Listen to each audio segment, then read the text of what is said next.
Working as a bus driver in rural Arizona, I quickly learned there were strange rules to follow. $35 an hour to pilot an empty bus across the desert? There had to be a catch. That thought hit me the instant Garcia pushed the job offer across his messy desk. The paper finding a home between a lukewarm coffee and a stack of well-worn route maps. Night route, he announced, his nicotine-stained finger tapping the schedule. Midnight to 5 a.m., Phoenix to Yuma, with 7 stops in between. You interested, Mr. Wells? I studied the man before me. Mid-50s, deep lines etched around his eyes, the permanent squint of someone who'd battled the Arizona sun for years. His Desert Bus Lines polo shirt had definitely seen better days, mirroring the condition of the depot office with its buzzing fluorescent lights and a struggling, ancient air conditioner losing the fight against the oppressive heat. Why so generous for a night route? I asked, knowing better than to trust in easy money. Chicago had drilled that lesson into me, both as a cop and in the years that followed. Garcia just shrugged, but something in his eyes, a quick flicker of calculation, told me he was choosing his words carefully. Hard to keep drivers on this route. Most bail after a few weeks. It's isolated, boring. Some find it unsettling. Unsettling. An interesting word choice, but I wasn't in a position to be picky. 3 months since I'd arrived in Arizona with only a duffel bag and the clothes I was wearing.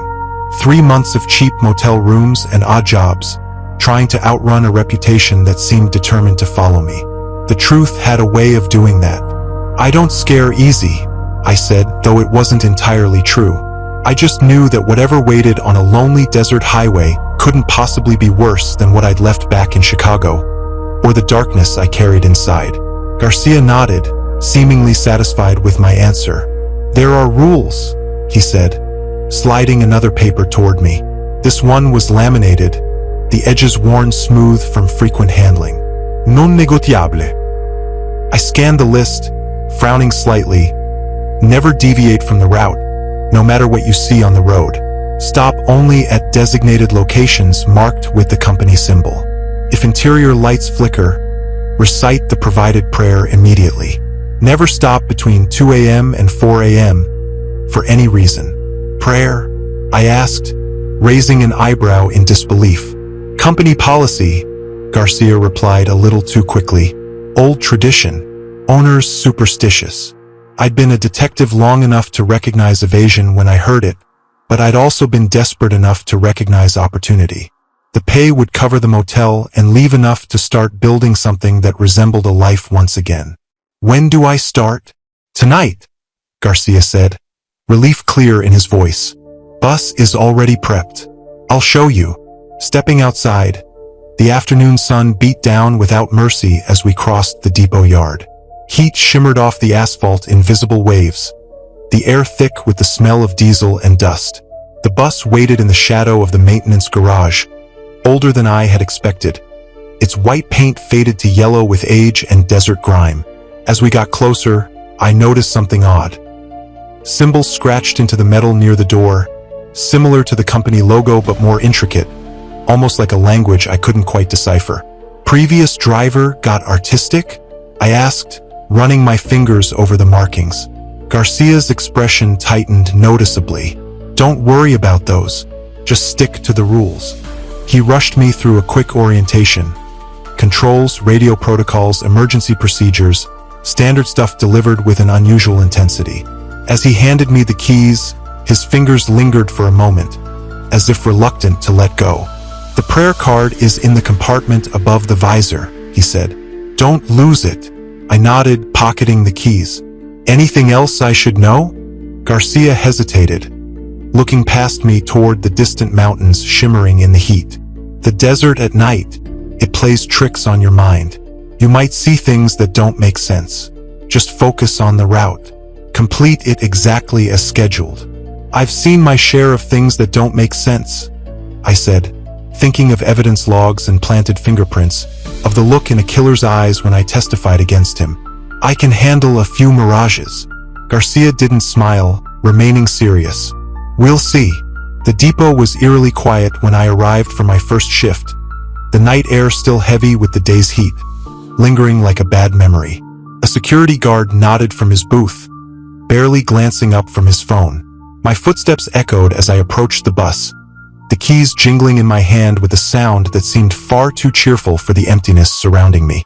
Inside, I settled into the driver's seat, adjusting the mirrors and familiarizing myself with the controls.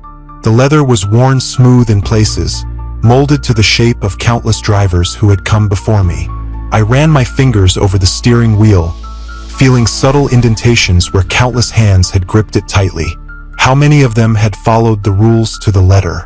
How many hadn't? The prayer card was exactly where Garcia said it would be, laminated, printed with symbols similar to those scratched near the door, surrounding words in a language I couldn't understand. I tucked it carefully into my shirt pocket, oddly conscious of its weight. At exactly midnight, I pulled the bus out of the depot and onto the open road. The diesel engine rumbled beneath me, a comforting, familiar sound in the midst of so much strangeness. The roads were deserted, stretching before me like black ribbons under the pale moonlight. Stars filled the vast darkness above, more stars than I'd ever seen in Chicago, where city lights always drowned out all but the brightest. My first passenger boarded at stop 3, a middle-aged woman in scrubs, likely heading to an early shift at the hospital. She nodded silently and took a seat midway down the aisle. Two more joined at the next stop, a young man with headphones and a haunted, thousand-yard stare, and an elderly gentleman clutching a worn leather bag. None of them spoke a word. The silence should have been peaceful, but instead it felt charged with an unsettling energy. The air inside the bus line's vehicle felt thick, almost vibrating with a low-frequency hum just below the edge of my awareness. At stop 6, something strange caught my attention.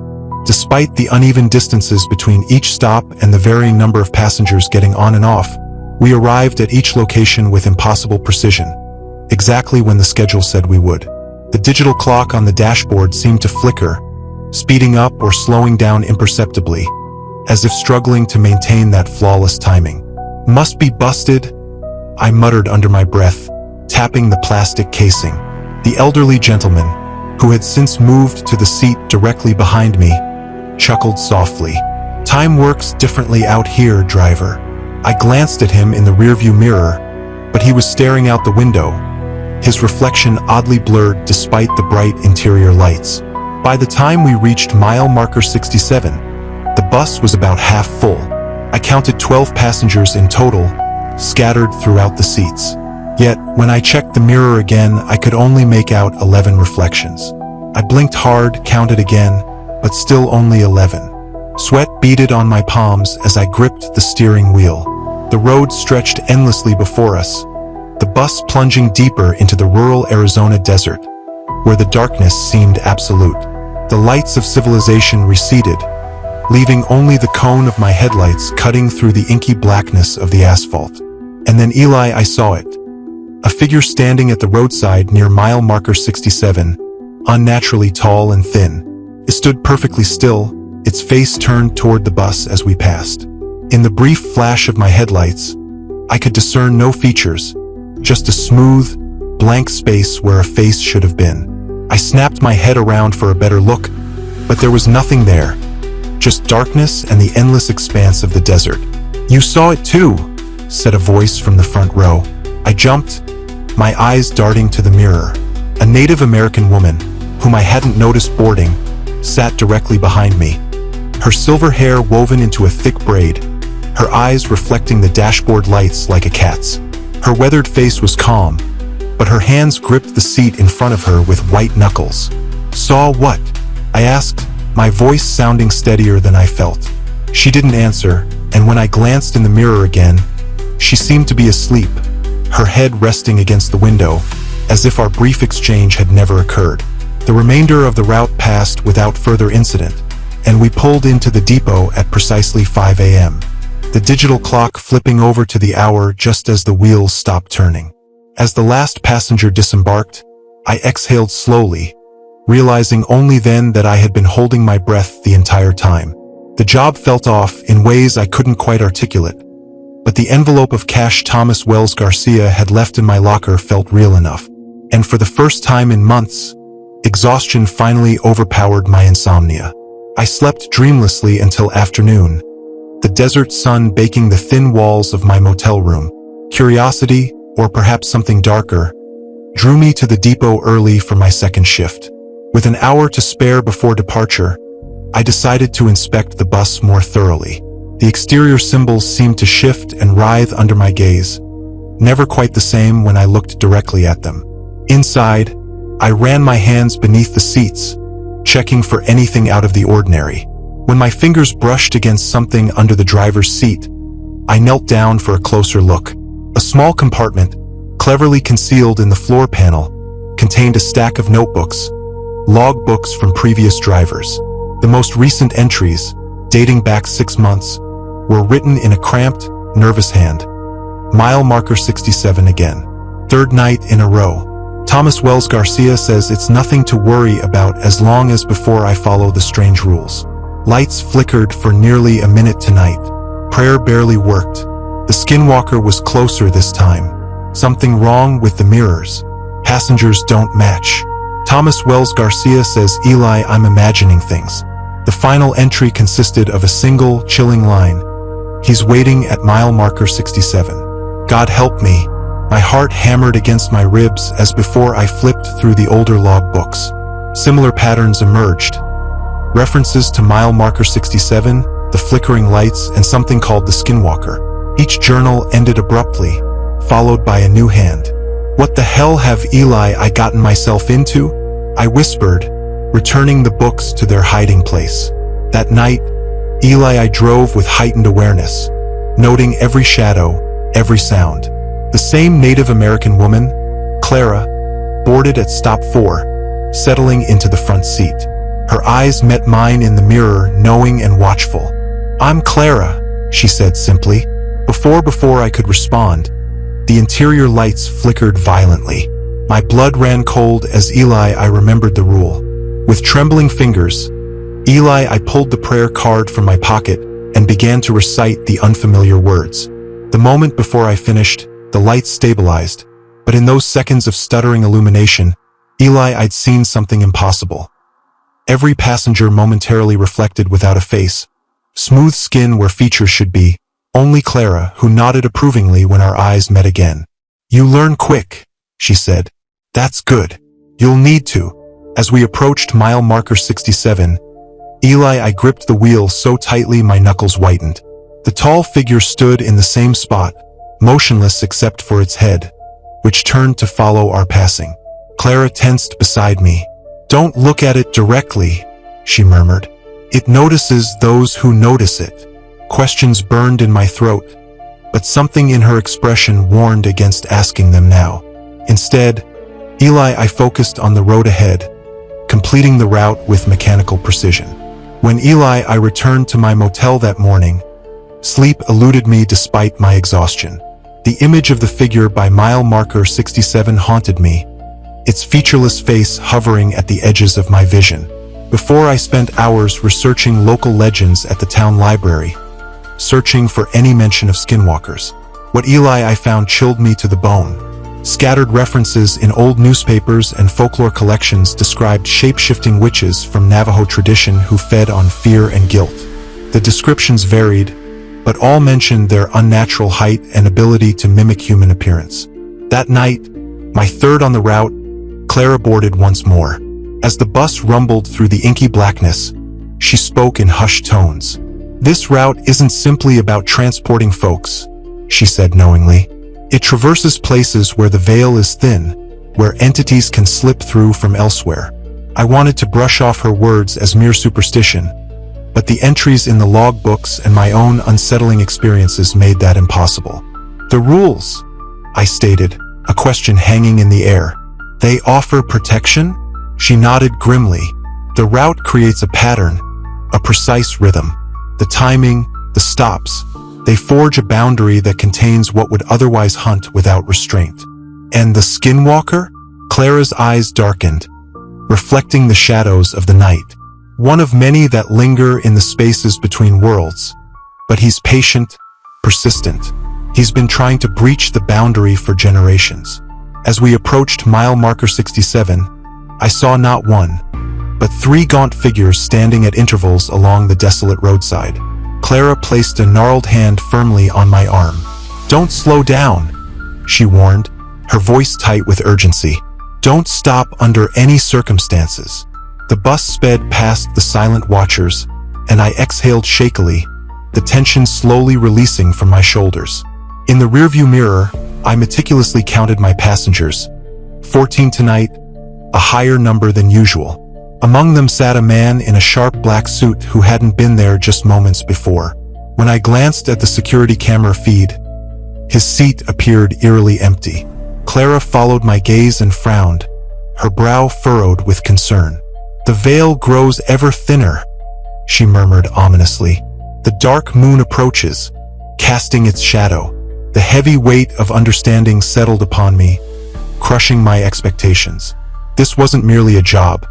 It was something far more profound, and somehow, I'd unwittingly become part of it. A reluctant guardian on a route that journeyed through more than just the rural Arizona desert night.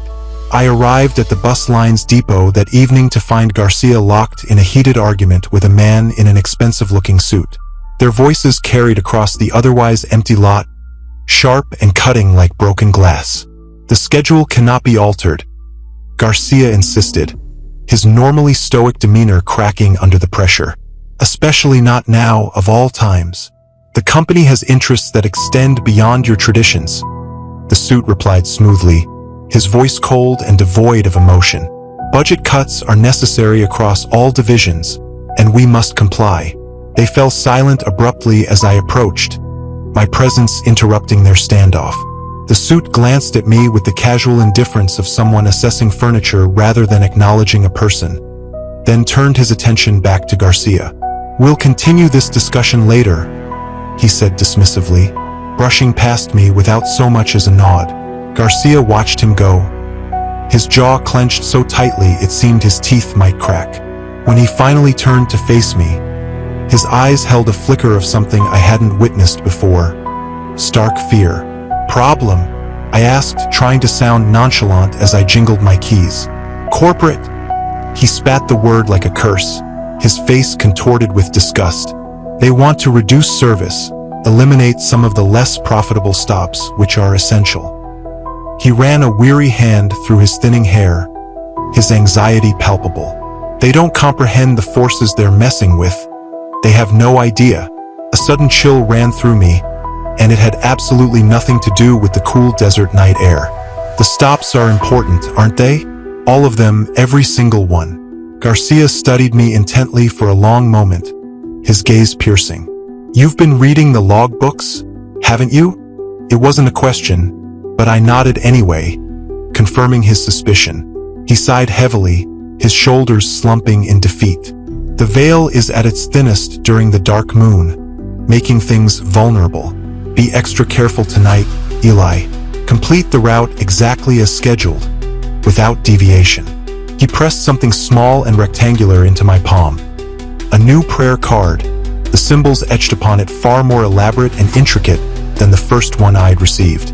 "Use this if the lights flicker for more than 10 seconds, and recite the words without fail." The card felt strangely warm against my skin, the symbols seemingly pulsing with a life of their own.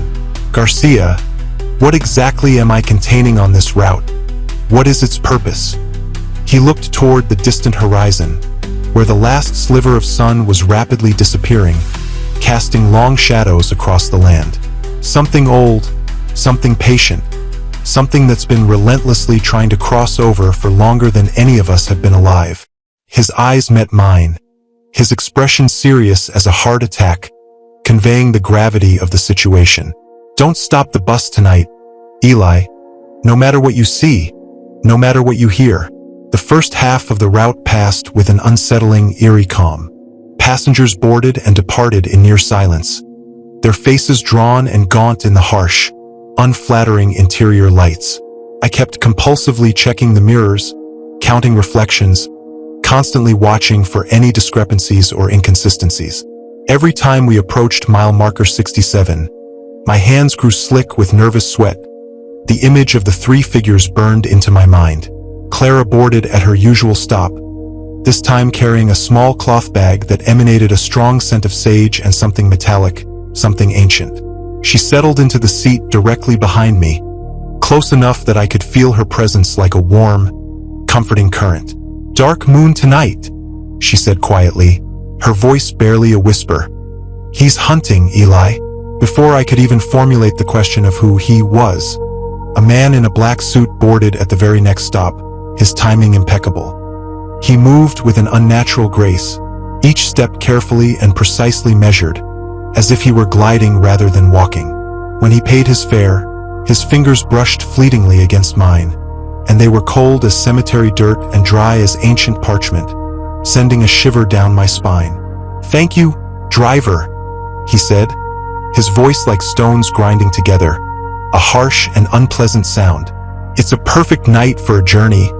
Wouldn't you agree?" Something about his smile made my skin crawl with revulsion. It was too wide, too fixed, and revealed far too many teeth. In the rearview mirror, I watched him take a seat at the very back of the bus, his reflection appearing blurred at the edges, as if he weren't quite entirely solid, as if he were fading in and out of existence. Clara's eyes narrowed perceptibly. She leaned forward slightly, her breath warm against my ear. "He's hunting tonight, Eli," she repeated, her voice more urgent and filled with warning. "The charm I gave you, keep it close, and never let it out of your sight." I instinctively touched the smooth stone in my pocket, its etched surface now intimately familiar under my fingertips. "What happens during a dark moon, Clara? What changes?" "The boundaries weaken significantly," she murmured, her voice barely audible. "The rules that separate the worlds become flexible, malleable, easily breached." As if on cue, the interior lights flickered violently, sputtering erratically. I fumbled frantically for the prayer card in my pocket, reciting the strange, unfamiliar syllables as the oppressive darkness pulsed ominously around us. This time, the lights continued to stutter and dim despite the prayer, plunging the bus into momentary darkness before flaring back to life, creating a strobe-like effect. In those fleeting flashes of illumination, I caught terrifying glimpses of the passengers, or rather, what had replaced them, their true forms momentarily revealed. Where the young woman in scrubs had been sitting, something hunched and multi-limbed now crouched, its eyes glowing with malevolent intent. The elderly man with the newspaper had transformed into a swirling figure of smoke with glowing embers for eyes, its form constantly shifting and reforming. And the man in the black suit, in the briefest moments of darkness, he seemed to expand, his silhouette stretching grotesquely toward the ceiling, his limbs elongating and twisting like melting wax, defying the laws of physics. Only Clara remained unchanged, her eyes fixed intently on mine in the mirror, steady and unafraid, a beacon of calm in the midst of the terrifying chaos. When the lights finally stabilized, everything appeared deceptively normal once again.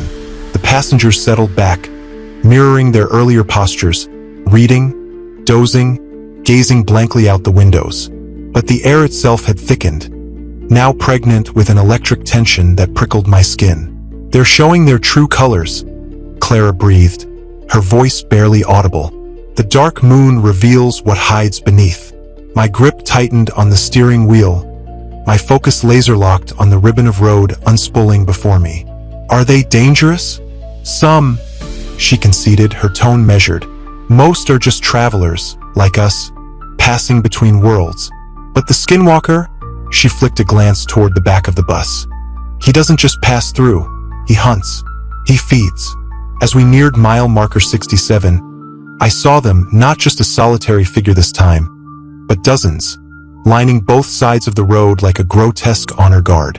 Tall, gaunt silhouettes with impossibly elongated limbs and blank, featureless faces, all turned in unison toward the bus as we lumbered past. "Don't slow down," Clara warned, but my foot was already slamming down on the accelerator, pushing the old bus faster than it was ever meant to go. The engine screamed in protest, a high-pitched whine that seemed to mirror my own rising anxiety. The lights flickered again, this time longer, more insistent. I began the prayer, the ancient words rising unbidden to my lips. Clara's voice joined mine, the syllables gaining power as we spoke them together, a shield against the encroaching darkness. Other passengers joined in, first tentatively, then with growing conviction, until half the bus was reciting the strange, guttural syllables in unison. All except the man in the black suit, who remained silent, his smile widening in the mirror, a predatory glint in his eyes. As the prayer ended and the lights stabilized, I felt something cold brush against the back of my neck, fingers, or something chillingly like fingers, trailing across my skin. "You're doing well, driver," the man in the black suit whispered, though he remained seated at the back of the bus, seemingly miles away. His voice seemed to emanate from directly behind me, from the air itself, a disembodied threat. "But I wonder, can you maintain your resolve when faced with your deepest regret?" The road ahead shimmered, distorted by some unseen force, and suddenly, through the windshield, I saw a figure standing in the middle of the highway. Not just any figure, but the serial killer I'd framed, the man whose life I'd destroyed with planted evidence, the ghost of my past sins. He stood bathed in the headlights, blood staining his hands, a grotesque parody, smiling the same chilling smile he'd given me across the courtroom, a mocking reminder of my transgression. My foot instinctively moved toward the brake pedal. Clara's hand clamped down on my shoulder with surprising strength, her grip like a vice. "It's not real," she hissed, her voice tight with urgency. "It's him testing you. Breaking the rules is exactly what he wants." I forced my foot back to the accelerator, my heart hammering against my ribs like a trapped bird. The bus passed through the apparition, which dissolved like smoke, a fleeting illusion dispelled by will. In the mirror, the man in the black suit inclined his head slightly, as if acknowledging a worthy opponent, a silent appraisal. "Interesting," his voice whispered in my ear, though his lips remained motionless, a ventriloquist of dread. "Most drivers stop the first time. You're stronger than you look, Thomas Wells." The fact that he knew my name sent a jolt of ice through my veins, a chilling violation. I kept my eyes fixed on the road, completing the route with mechanical precision, aware that each stop, each minute, mattered more than I had ever understood. When we finally pulled into the depot at exactly 5 a.m., the man in the black suit was the last to disembark, a shadow detaching itself from the dim interior. He paused at the door, turning to face me fully for the first time. In the harsh fluorescent light, his features seemed to shift subtly, never quite settling into a definite form, a kaleidoscope of fleeting expressions. "Until tomorrow night, driver," he said, tipping an invisible hat, a gesture dripping with menace. "I look forward to our continued journey together." After he left, Clara remained seated, her face grave in the early dawn light, etched with worry. "He's marked you now," she said quietly, her voice heavy with foreboding. "You've caught his interest. Who is he? What is he?" She sighed, suddenly looking every one of her many years, the weight of centuries pressing down on her. "He has many names in many traditions. The Skinwalker is just one. He feeds on fear, on regret, on the darkness inside people." She met my eyes, her gaze unwavering. "And he's been trying to break through fully for generations. The bus route, this specific pattern of stops at specific times, creates a binding circle that contains him. And if the route changes, if stops are eliminated like Garcia mentioned, then the binding weakens," she said simply, her words hanging in the air like a death sentence. "And he steps through completely." I spent the day researching everything I could find about skinwalkers and Navajo legends, desperate for answers. The town library yielded little beyond basic folklore, sanitized versions of ancient truths, but the librarian, a gray-haired woman with knowing eyes not unlike Clara's, directed me to a small bookshop on the edge of town, a place where secrets were currency. "Tell Eli I sent you," she said, writing an address on a scrap of paper, a whispered conspiracy. "He keeps the real knowledge behind the counter." The shop was wedged between a laundromat and a boarded-up diner, a forgotten corner of a forgotten town, its windows dusty and its sign faded by years of relentless rural Arizona sun. Inside, books towered in precarious stacks, threatening to topple at the slightest disturbance. The air heavy with the scent of old paper and sage, a sanctuary of forgotten lore. A bell jingled as I entered, announcing my presence to the empty room, a lonely sentinel guarding its secrets. "Be right with you," called a voice from the back, a disembodied promise.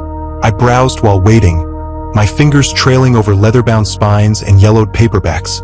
Many of the titles in languages I didn't recognize, their characters similar to those on my prayer card, a silent chorus of forgotten gods. Looking for something specific, I turned to find a man watching me from behind a beaded curtain, his presence sudden and unexpected. He was younger than I expected, maybe mid-30s, with dark hair pulled back in a ponytail and arms covered in intricate tattoos that disappeared beneath the rolled sleeves of his flannel shirt, a canvas of ancient symbols. "Marissa from the library sent me," I said, offering the password. "I'm looking for information on skinwalkers."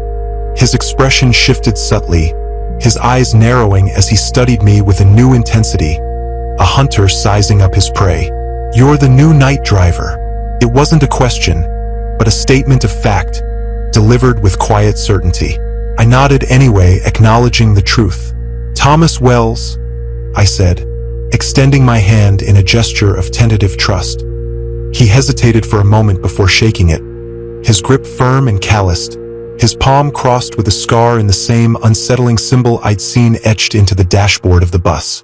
"Eli, former night dispatcher for Desert Bus Lines." His words hung in the air, heavy with unspoken meaning. "You've seen him, haven't you? At mile marker 67. The directness of the question caught me off guard, a sudden plunge into the heart of the mystery. "Yes." Eli nodded slowly, as if confirming something to himself, a piece of the puzzle falling into place. Eli then moved to a locked cabinet behind the counter. "The corporate suits giving Garcia trouble about the route? How did you know?" "They try every few years. Budget cuts, efficiency improvements, schedule optimization." His voice dripped with contempt as he unlocked the cabinet. Different words for the same stupidity. He withdrew a leather-bound journal, its cover worn smooth by handling. "This belonged to the first driver, back in 1887. He was a stagecoach man before the buses came." I accepted the book carefully, feeling its weight, both physical and historical, in my hands. The pages were brittle with age, covered in faded handwriting that described the same route I now drove, though the landmarks had different names. The same figures at what was now mile marker 67, the same rules, though phrased differently. "It's been going on that long?" I asked, turning pages filled with increasingly desperate entries. "Longer," Eli said, pulling out more books, maps, and loose papers. "The native peoples had their own methods of containing it before settlers arrived. The bus route is just our version of a much older ritual." He showed me maps where the route overlapped with ancient petroglyphs, forming a pattern that repeated across cultures and centuries. Different methods, same purpose, to keep the boundary strong between our world and whatever lies beyond. "And the skinwalker? What exactly is he?" Eli's expression darkened. "A predator, parasite. He finds the cracks in people, guilt, fear, regret, and widens them until there's nothing left but darkness." He studied me intently. "We all have cracks, driver. What matters is whether we let them define us." I thought of Chicago, of evidence planted in the dead of night, of a man's life destroyed because I'd been so certain of his guilt.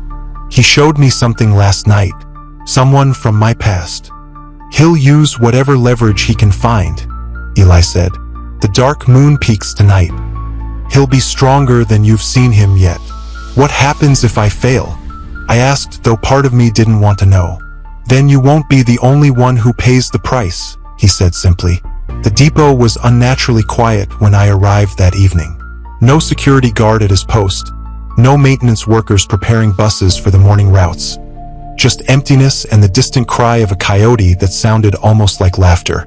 Garcia waited beside my bus, a thermos in his hands. "Coffee," he explained, passing it to me, with a little something extra for protection.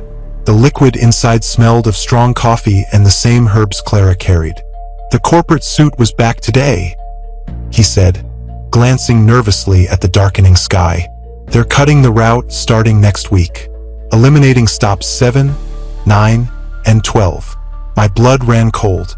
But those are part of the binding pattern. Garcia nodded grimly. I've tried explaining, but... He shrugged. They think it's superstition, old desert nonsense. Can't we do something? Change their minds. We're trying. Eli is gathering the town elders. Clara is consulting with her people. He checked his watch. But tonight's route is crucial. The dark moon peaks at 3:15 a.m., right when you'll be approaching mile marker 67. The implications settled over me like a shroud. He's been waiting for this, hasn't he? This alignment. Generations, Garcia confirmed. The last time the dark moon peaked at exactly this position was 1887. The first driver didn't survive the night. I thought of the journal I'd seen, its final entries growing increasingly frantic before ending abruptly. What happened to him? He stopped the bus, Garcia said simply. Don't make the same mistake. As I boarded and began my pre-trip inspection, I found a new addition to the dashboard. A small wooden figure, carved into the same symbol that marked the stops, surrounded by a circle of what looked like salt. Protection, Garcia explained from the door. Not much, but every little bit helps tonight. The route began as usual, passengers boarding and departing at each designated stop. Clara joined at her regular time, her face more solemn than I'd seen it before. She carried a larger bag tonight, from which she withdrew bundles of herbs that she placed discreetly throughout the bus. Boundaries, she explained quietly, to strengthen what's already there. More passengers than usual boarded at each stop, filling the bus to capacity by the time we reached stop 6. Among them was the man in the black suit, who smiled at me with too many teeth as he paid his fare. A special night, isn't it, driver? He said, his voice carrying an undercurrent that made my skin crawl. A night when possibilities open. As he moved to the back of the bus, I noticed other passengers shifting away from him, some making subtle protective gestures. Clara watched him with narrowed eyes, her fingers working a string of wooden beads. The interior lights began to flicker almost immediately after we left stop 6, pulsing in a rhythm that seemed almost deliberate. I recited the prayer, joined by Clara and several other passengers, but the flickering continued, growing more pronounced with each mile. In the mirror, I could see the man in the black suit watching the proceedings with amusement, his form seeming to expand and contract with the lights. When our eyes met in the reflection, his smile widened impossibly, splitting his face in a way that no human mouth could manage. He's testing the boundaries, Clara murmured, feeling for weaknesses. As we approached mile marker 67, the engine began to sputter, the bus losing power. Warning lights flashed on the dashboard, and the speedometer dropped despite my foot pressing the accelerator to the floor. He's trying to stop us, I said through gritted teeth, fighting the wheel as the bus shuddered. Clara pressed something into my hand, a small pouch that smelled of sage and iron. Put this beneath your seat, quickly. I did as instructed, and the engine roared back to life with sudden force, pushing us forward. Eli then moved toward a locked cabinet nestled behind the counter. The corporate suits giving Garcia grief about the route again? How'd you know? They try it every few years. Budget cuts, efficiency improvements, schedule optimization. Contempt dripped from his voice as he unlocked the cabinet. Different words for the same damn stupidity. He produced a leather-bound journal, the cover worn smooth from countless hands. This belonged to the very first driver way back in 1887. Before he drove buses, he drove stagecoaches. I accepted the book with reverence, feeling its weight, both physical and historical, settle in my hands. The brittle pages were filled with faded handwriting, describing the same route I now navigated, though the landmarks bore different names then. The same disturbances haunted what was now mile marker 67. The same rules applied, although phrased differently. It's been going on this long? I asked, flipping through pages filled with entries that grew increasingly desperate. Longer, Eli replied, pulling out more books, maps, and scattered papers. The native peoples had their own ways of containing it before the settlers arrived. The bus route is just our version of a much older ritual. He showed me maps where the route overlaid ancient petroglyphs, forming a pattern that echoed across cultures and centuries. Different methods, same purpose, to maintain a strong boundary between our world and whatever lurks beyond. And the skinwalker? What is he, exactly? Eli's expression turned grim. A predator, parasite. He finds the cracks in people. Guilt, fear, regret, and widens them until there's nothing left but darkness. He studied me intently, his gaze piercing. We all have cracks, driver. What matters is whether we let them define us. I thought of Chicago, of evidence planted under cover of night, of a man's life ruined because I'd been so sure of his guilt. He showed me something last night, someone from my past. He'll use whatever leverage he can find, Eli warned. The dark moon peaks tonight. He'll be stronger than you've seen him yet. What happens if I fail? I asked, although a part of me dreaded the answer. Then you won't be the only one who pays the price, he stated simply. An unnatural quiet had settled over the depot when I arrived that evening. No security guard at his post. No maintenance workers prepping buses for the morning runs. Just emptiness and the lonely cry of a coyote that sounded eerily like laughter. Garcia was waiting beside my bus, a thermos clutched in his hands. Coffee, he explained, handing it to me, with a little something extra for protection. The liquid inside smelled of strong coffee laced with the same herbs Clara used. The corporate suit was back today, he said, glancing nervously at the darkening sky. They're cutting the route starting next week, eliminating stops 7, 9, and 12. My blood turned to ice. But those are essential to the binding pattern. Garcia nodded grimly. I've tried explaining, but... He shrugged, defeated. They think it's superstition, old desert nonsense. Can't we do something? Change their minds. We're trying. Eli's gathering the town elders. Clara's consulting with her people. He checked his watch, his brow furrowed. But tonight's route is crucial. The dark moon peaks at 3:15 a.m., right when you'll be approaching mile marker 67. The implications settled over me like a heavy shroud. He's been waiting for this, hasn't he? This alignment. Generations, Garcia confirmed, his voice low. The last time the dark moon peaked at exactly this position was 1887. The first driver didn't survive the night. I pictured the journal I'd seen, its final entries growing more frantic before ending abruptly. What happened to him? He stopped the bus, Garcia said simply, his eyes filled with warning. Don't make the same mistake. As I boarded the bus and began my pre-trip inspection, I noticed a new addition to the dashboard. A small wooden figure, carved with the same symbol that marked the stops, encircled by a ring of what appeared to be salt. Protection, Garcia explained from the doorway. Not much, but every little bit helps tonight. The route began as usual, passengers boarding and departing at each designated stop. Clara boarded at her regular time, her face more somber than I'd ever seen it. She carried a larger bag tonight, from which she withdrew bundles of herbs, placing them discreetly throughout the bus. Boundaries, she explained quietly, her voice barely a whisper. To reinforce what's already there, more passengers than usual boarded at each stop, filling the bus to capacity by the time we reached stop 6. Among them was the man in the black suit, who flashed me a smile that revealed far too many teeth as he paid his fare. A special night, isn't it, driver? He said, his voice laced with an undercurrent that made my skin crawl. A night when possibilities open. As he moved toward the back of the bus, I noticed other passengers subtly distancing themselves from him, some making small protective gestures. Clara watched him with narrowed eyes, her fingers moving rapidly over a string of wooden beads. The interior lights began to flicker almost immediately after we departed from stop 6, pulsing in a rhythm that felt almost deliberate. I began reciting the prayer, joined by Clara and several other passengers, but the flickering persisted, growing more pronounced with each mile.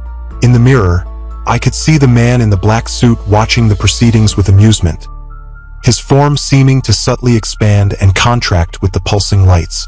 When our eyes met in the reflection, his smile widened impossibly, splitting his face in a way that no human mouth should be able to manage. "He's testing the boundaries," Clara murmured, her voice tight with concern, feeling for weaknesses. As we approached mile marker 67, the engine began to sputter, the bus lurching as it lost power. Warning lights flashed frantically on the dashboard, and the speedometer plummeted despite my foot pressing the accelerator to the floor. "He's trying to stop us?" I said through gritted teeth, wrestling with the wheel as the bus shuddered violently. Clara pressed something into my hand, a small pouch that smelled strongly of sage and iron. "Put this beneath your seat, quickly." I followed her instruction without hesitation, and the engine roared back to life with startling force, propelling us forward. The engine roared back to life with startling force, propelling us forward just as the lights outside the windows went haywire. The desert night had undergone a sinister transformation, the stars winking out one by one until the darkness was absolute, save for the twin beams of our headlights carving a narrow swathe through what now felt like thick, viscous shadow. And there, at mile marker 67, they stood waiting, hundreds of tall, gaunt figures lining both sides of the road, their featureless faces turned towards us, their elongated limbs reaching, yearning towards the bus as we lumbered past. The air temperature plummeted with unnatural speed, frost blooming on the inside of the windows despite the oppressive desert heat. The man in the black suit, the skinwalker, stood then, moving down the aisle with that same unsettling grace. The other passengers recoiled from his touch, some whimpering, paralyzed by fear. Only Clara began another prayer, different from the one I knew, her voice a steady beacon despite the encroaching terror. "You can't stop this, old woman," the man hissed, his voice no longer remotely human, but a cacophony of whispers and screams woven into something that grated against my eardrums. "The alignment is perfect. The boundary thins. The pattern holds," Clara retorted, her eyes flashing with defiant fire. "As it has for generations." The skinwalker's laugh was a sound like shattering glass, cold and sharp. "But for how much longer? Your precious route dies next week. The binding breaks." He turned his malevolent attention to me, and I felt the weight of his gaze like a crushing physical pressure. "Unless the driver chooses to break it tonight." The road ahead shimmered again, and this time what materialized was far more elaborate, more insidious than before. Not just the serial killer I'd framed, but the entire courtroom scene. The judge, the jury, the victims' families all staring, accusing. And in the center, a little girl I'd never seen before, her eyes wide with accusation as she pointed directly at me. "That's what you couldn't find," the skinwalker whispered in my ear, though he stood several feet away. "The final victim, the one you knew existed but could never prove. The reason you planted the evidence." My breath hitched in my throat. He was right. I'd been convinced there was another victim, a child, though we'd never recovered her body. It was why I'd crossed the line, why I'd planted the evidence that eventually destroyed my career. "She's still out there," the skinwalker continued, his voice now laced with seductive promise. "I can show you where. I can give you the closure you sought, the real justice you wanted." "Stop the bus, Thomas. Let me through."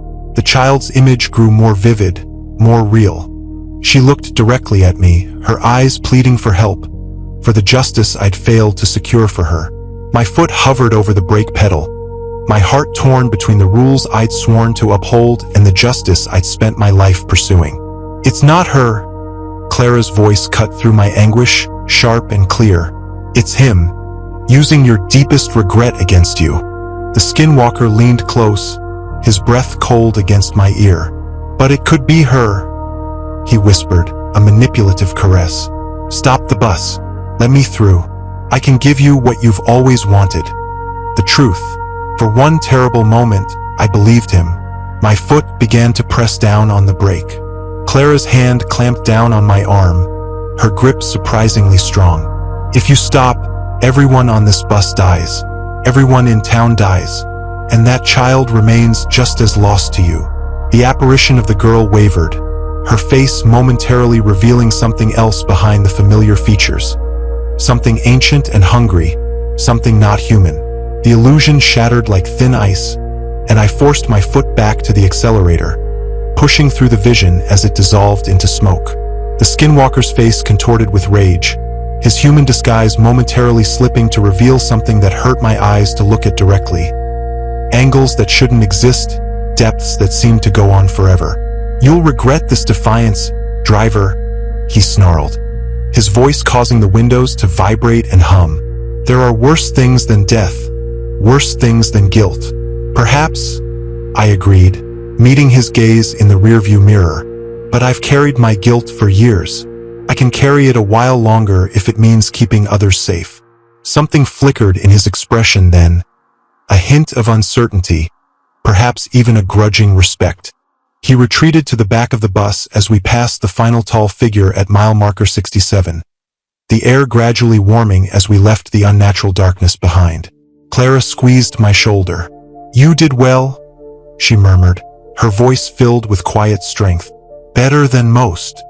"He'll be back tomorrow night," I said, knowing it with a chilling certainty. "Yes," she agreed, "but so will we." The remainder of the route passed in tense silence, the passengers huddled in their seats, many murmuring prayers in various languages and traditions. When we finally reached the depot at exactly 5 a.m., Garcia was waiting with others I recognized. Eli from the bookshop, the librarian, and several town residents I'd seen watching the bus pass on previous nights. They helped the shaken passengers disembark, offering blankets and hot drinks. The skinwalker was nowhere to be seen, having vanished before the final stop. "You completed the route," Garcia said, relief evident in his voice. "The binding holds for another night. But what about next week?" I asked, the question heavy with dread. "When they cut the stops?" Eli stepped forward, his face grim. "We're working on that. The town council is meeting tomorrow. We have options." "What kind of options?" Clara joined us, looking exhausted but resolute. "We adapt. The ritual has changed before over generations. Can change again. But we need a driver committed to the route," Garcia added, his gaze fixed on me. "Someone who understands what's at stake." The weight of their expectations settled on my shoulders, heavier than my guilt, yet somehow easier to bear. In protecting this route, this boundary, I had found something I'd thought lost forever. Purpose. "I'll drive," I said simply, my voice firm. "Whatever it takes." The town council meeting was held in a small community center, the air thick with the hum of buzzing fluorescent lights and the squeak of folding chairs arranged in uneven rows. I sat in the back, watching as Eli presented decades of accident statistics along the bus route, thinly veiled accounts of what happened when the pattern was broken. "These aren't just numbers," Eli insisted, pointing to his charts. "These are lives. Every time the route changed, people disappeared." The corporate representative, the same suit I'd seen arguing with Garcia, looked bored. "Correlation isn't causation," he said, checking his watch. "The decision is final. Stop 7, 9, and 12 will be eliminated, effective Monday." Clara stood, her small frame somehow commanding the room. "Then we have 3 days to prepare," she said, not to the suit but to the townspeople. 3 days to adapt the ritual. The meeting dissolved into heated discussions. Afterward, Eli approached me with a worn book. "The original ritual," he explained, "before the bus route. Maybe there's something we can use." I spent the day studying the book, its pages filled with diagrams and instructions in multiple languages. The pattern was there, the same one the bus route followed, but with variations that might accommodate the coming changes. That night, the skinwalker didn't appear on my route. The absence felt more threatening than his presence. "He's conserving strength," Clara explained, helping me place new protective symbols at each stop. "The dark moon has passed, but he's felt how thin the boundary has become. He's waiting." "For what?" "For Monday," she said simply. "For the pattern to break." Monday night arrived with an unnatural stillness. No wind stirred the desert scrub, no insects chirped, No distant coyotes called. The air felt heavy, charged with anticipation. The depot was empty when I arrived. No Garcia, no security guard, just my bus idling beneath the single sodium lamp, its engine rumbling with an almost nervous energy. On the dashboard lay a sealed envelope with my name. Inside was a note from Garcia. Corporate called an emergency meeting, trying to save what stops I can. Complete the route exactly as we planned. Whatever happens, don't stop at mile marker 67. I performed my pre-trip inspection with meticulous care, checking every charm and symbol Clara had helped me place. The bus felt different tonight, more alive somehow, aware of what was coming. At midnight exactly, I pulled out of the depot. The first few stops proceeded normally, passengers boarding and departing in silence. Clara joined at stop 4, her face grave. "He's coming," she said without preamble. I can feel him gathering strength. The air grew colder as we approached what should have been stop 7, now eliminated from the official route. I slowed as we passed the marker Eli had placed there yesterday, reciting the modified prayer under my breath. The lights flickered briefly but stabilized. "It's working," Clara murmured. "Keep going." By the time we approached mile marker 67, the bus was nearly full, more passengers than I'd ever carried before, their faces tense and watchful. Among them were people I recognized from the town meeting, strategically placed throughout the bus to help maintain the pattern. The road ahead shimmered, and suddenly, it wasn't a road at all but a vast, yawning chasm. Beyond it stood the skinwalker, no longer disguised in human form but revealed in his true aspect. Impossibly tall, limbs like twisted branches, his face a void that hurt to look at directly. "The pattern breaks tonight, driver." His voice reverberated through the bus, causing the windows to vibrate. "Your pitiful adaptations cannot hold me back any longer." The chasm widened, forcing me to slow the bus. Clara gripped my arm. "It's an illusion," she insisted. "The road is still there." I pressed the accelerator, but the engine sputtered and died. Warning lights flashed across the dashboard as systems failed one by one. "He's stronger than before?" Clara whispered, fear creeping into her voice for the first time. The skinwalker's laughter filled the bus, cold and ancient. "The boundary thins, old woman. Your protections wither." Passengers began to panic, some crying out in fear. I tried the engine again, nothing. We were stopped, less than 100 yards from mile marker 67, exactly where the skinwalker wanted us. "What do we do?" I asked Clara, fighting to keep my voice steady. She reached into her bag, withdrawing a small clay pot. "We adapt," she said, her eyes reflecting a determination that steadied me. The original ritual didn't use a bus. It used blood and intention. Before I could respond, she broke the pot against the dashboard. Inside was a knife with symbols etched along its blade. "The boundary must be redrawn," she explained, rolling up her sleeve. "With the blood of a willing guardian." Understanding dawned. "No," I said, taking the knife from her. "Not yours." I pressed the blade to my palm, reciting the words Clara had taught me. Not a prayer of protection this time, but one of binding, of sacrifice freely given to maintain a boundary older than any of us. "I offer this willingly," I said, letting my blood drip onto the symbols Eli had carved into the dashboard, to renew what was broken. Clara joined her voice with mine, then Eli from his seat midway down the bus, then others. The ritual spread through the passengers like a wave, voices rising in a chant that seemed to make the air itself vibrate. The skinwalker howled in rage, his form flickering as the boundary began to reassert itself. The chasm before us wavered, reality bleeding back through the illusion. "This isn't over, driver," he snarled, his voice fading as the distance between our worlds widened again. "The pattern weakens with each passing year. I am patient. I will wait. And we will be waiting too," I replied, feeling strength flow through me despite the blood dripping from my hand. The illusion shattered completely, revealing the empty desert road ahead. The engine roared back to life unprompted, gauges returning to normal as the bus systems reset. We completed the route in perfect time, acknowledging each point in the pattern, whether it remained an official stop or not. When we pulled into the depot at exactly 5 a.m., Garcia was waiting, his face haggard but triumphant. 3 stops reinstated, he said. Garcia announced the news. Budget cuts redirected to other divisions. We maintain the core pattern. As dawn cracked over the desert, Clara carefully bandaged my hand.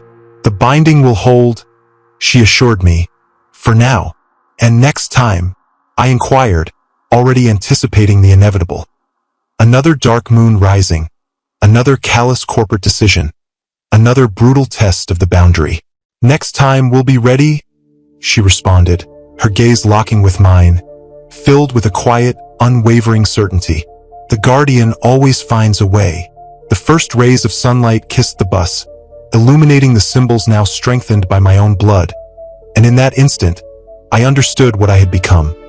Not merely a driver punching a clock, but a vital link in a chain forged across generations.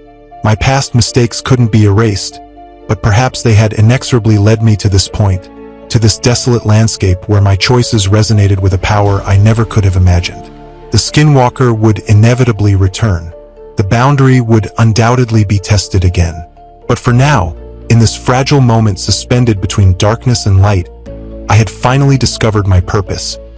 Driving a route that traversed more than just the unforgiving desert, guarding a boundary between worlds, a sentinel against the encroaching shadows. And somehow, in that realization, it was enough.